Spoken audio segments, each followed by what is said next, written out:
So it's interesting that we mentioned this sort of useless data.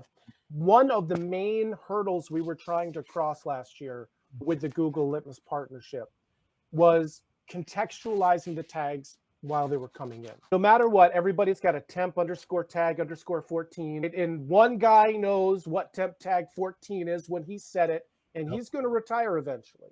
And who knows who's going to replace him, because every plant I visited has dozens of openings that they cannot fill with a human being. Nobody steps up to do it.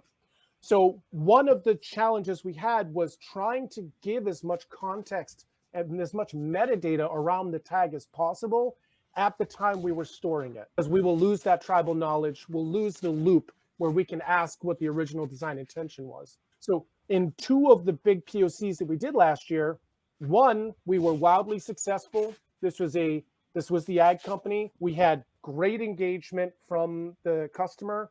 The lead on their side coordinated well, got us all the information we required, got us the exports, got us the asset trees, helped us do the mapping, and it was great. On the other side, another POC we did for a cleaning products manufacturer, it's still process manufacturing, although it's a lot more constrained. The raw materials or chemicals are well known. It doesn't vary like biomass does. But they had nothing defined. And the tag mapping process, the contextualization process, was literally pinging a poor dude who already had a job, had a full-time job, and then some, and saying, hey, man, this is an interesting thing. What does this tag mean?